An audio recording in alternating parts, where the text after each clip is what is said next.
When I first started my podcast, I contacted every dream guest I could find.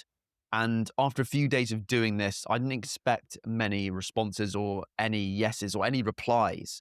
And then I checked my email inbox and I couldn't believe it.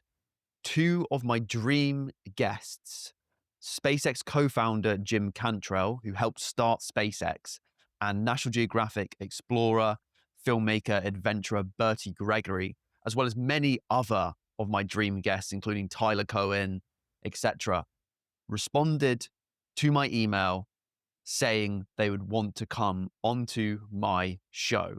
And I'd only just started the show a few weeks before. I had only 100 subscribers, and there was replies in my mailbox saying yes to come onto my show. Fast forward a few months, and because of these episodes, I'm now Europe's fastest growing under 21 podcaster. I've got over 60,000 monthly listeners on my main podcast channel. This is my second channel where I give you podcast tips. And I've secured even more of my dream guests and got over 50 episodes recorded and counting right now as of recording this. And today I'm going to show you why getting big guests on your show is the most important thing you need to do to grow your podcast. And I'm going to show you the methods I use to actually secure my dream guests today. So let's get right into it. So the first method you should do is reverse engineer podcast guests from your favorite shows, from your competitors. So what you need to do is find your favorite shows or the most popular shows, and then go onto the YouTube and go into the most popular section of their YouTube channels and find the most popular episodes and look at the titles, look who the guests are. And if they align with your show or what you would like to talk about, write their names down in your Apple Notes, in a Google Sheet,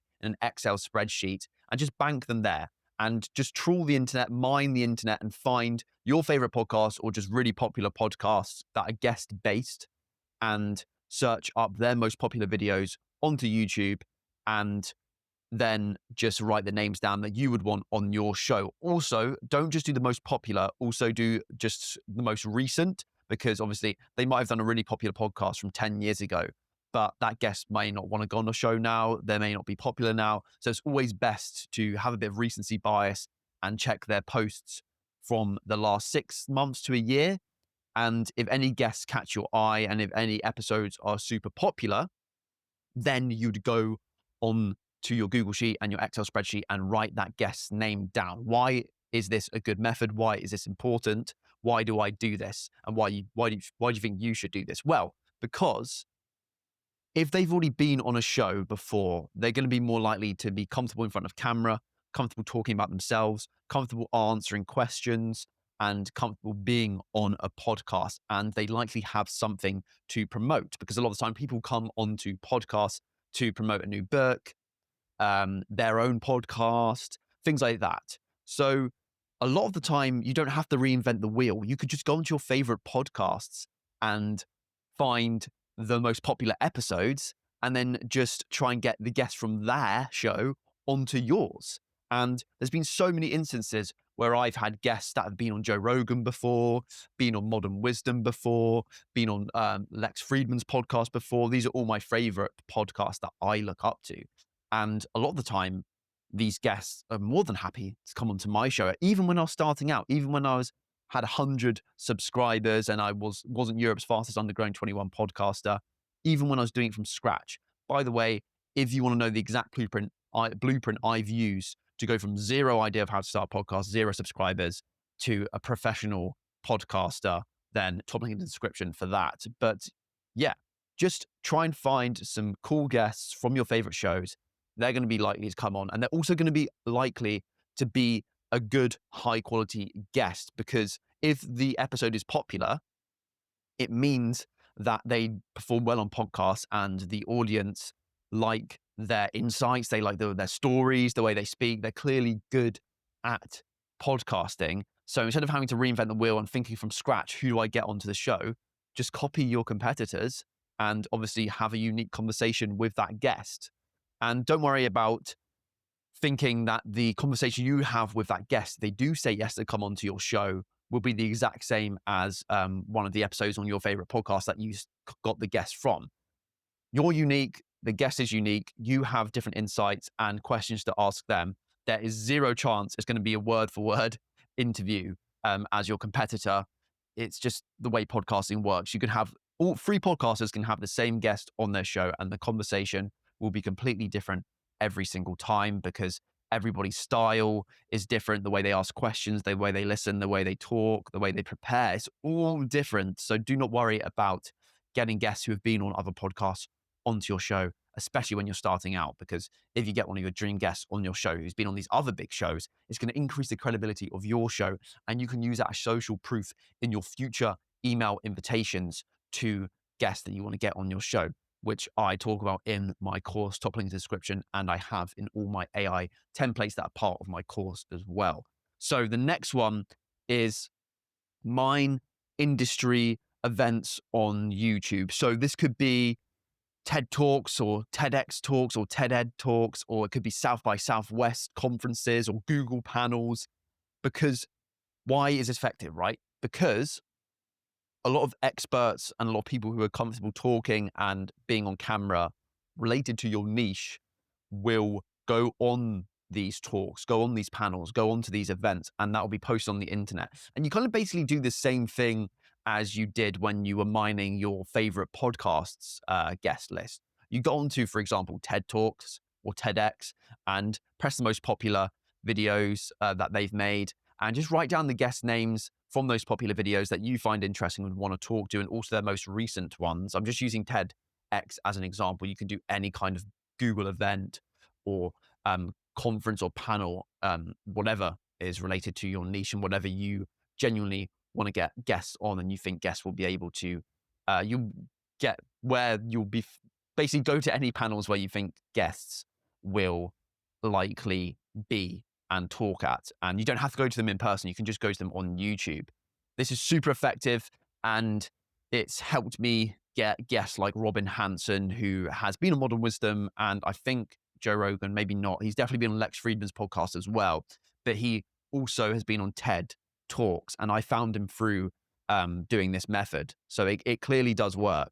And once you've collected this list of guest names from your favorite podcasts, from popular conferences and panels and talks like TED Talk and South by Southwest on YouTube, you would then, after writing down their names in the Excel spreadsheet or whatever, wherever you're doing it, you would then trawl the internet and find their emails. You wouldn't get them on social media, especially when you're starting out, unless you have a few thousand followers, 10,000 followers or more, hundreds of thousands or millions. I would not send them a message on social media via Instagram DM or Snapchat or something. I don't know, wherever you message people on social media. It's less professional. And when you're just starting out your show, they're going to be turned off if they see that you only have 10 followers or 0 followers. And most people don't check their DM inbox regularly. Whereas on email, you don't have your low follow account attached to anything, and you go straight into their inbox, and people check their emails very regularly because that's where they do business. So find their emails. You can just search up their name, for example, Robin Hanson, contact or email on Google, and it should come up with his email address automatically for you. Or you could use AI to do this, but I've not actually had too much success with AI. It likes to withhold that kind of information, even though it's publicly available. So I would probably do it manually. And this can take a long time, but is the most effective way to find guests is to find their email and then send them an email. If you want to know exactly how to email, or you want to use the exact template that I use to email guests, which has allowed me to get 10 to 20% conversion rate, which is super high, then top link in the description for my course. And I've also made other videos on this channel that relate to contacting guests and reaching out to guests via email recently. So check that out after this video. So you've done that. What other ways can you contact guests or find guests to come onto your show? Because we're not going to talk about contacting guests necessarily. Like I said, I've done previous stuff on that. How do we find guests? Well, there's a new method that I've been using, and I found it quite effective so far. It's AI powered, and it's this software called Podmatch, which I'm not sponsored by. I've just started trying it out. It's $6 a month, And it's kind of like social media or like a dating app, but for matching a podcast host and a podcast guest. It sounds really weird, but it's actually really good. So you'll create your podcast profile, link your social medias, say what your podcast is about, and then you'll put your preferences on there, say what kind of guests you want to get, and then every 4 hours, it will give you 3 potential guests that match with your show. So it's literally like Tinder, but for podcasting, which is quite interesting, but actually quite effective. I've only just got it, but my email inbox has been flooded with people trying to message me wanting to come onto my podcast. Not all of them are good. There's obviously going to be some people that won't align with your show, quite a lot of people that won't align with your show, but you can find some hidden gems through this message. If you want to get super big guests, I doubt they're going to be on Podmatch, but if you want to get these really interesting people with super interesting stories, like I found recently on this software, then this is the exact method to do that. I found some really cool best-selling authors with these crazy stories about their life and personal life that would love to talk on a podcast about it. So, especially when you're starting out, if you can't get your dream guests on right now, the emails aren't working, Podmatch is your next best bet. And there are actually some quite big people on there, like actually best-selling authors, stuff like that. But I would recommend focusing mostly on mining the internet and mining the conferences, the panels, and your favorite podcasts, and seeing what guests have gone on there and performed well, and try and get them onto your show before doing the Podmatch method. So it's only $6 a month as well. So there's not really any excuse not to use Podmatch. And then obviously the email stuff is completely free. So it's really cost effective and very good for getting your dream guest. It's how I've done it. It's how I've got over 50 episodes recorded and counting, and got some amazing guests come on the show. Best-selling authors, CEOs, YouTubers with millions of subscribers. It's the exact method I've used. And if you want even more in-depth tutorials and guides and the step-by-step process of exactly how I've gone from 0 followers to Europe's fastest growing under 21 podcaster, then my promo podcast blueprint is exactly for you. Literally no other podcaster that I'm aware of that I look up to has shared all their secrets and given away everything in one space. And it's exactly what I needed when I started my own podcast. So you're very, very lucky if you're watching this. The first 25 members are free, not free, sorry. The first 25 members are half price. So you're early right now. We've already got one student who's joined, which is absolutely awesome. And we're going to hop on a live weekly, one of our live weekly calls next week, every Monday, so I can give you guys, the students, personalized feedback, one-to-one feedback of what you exactly need to do to improve your podcast, the exact next step you need to take. And obviously, the more it grows, the bigger the community is going to get, the more you guys can be accountable for each other, which is really effective in pursuing your goals, having an accountability buddy. This is the exact place to find it if you want to meet podcasters, fellow podcasters who can support you on your journey as well. I've also got the advanced course, which unlocks after 30 days of doing the starter course, which has some bonus modules on how to speak confidently in front of camera, how to deal with hate, and much, much more.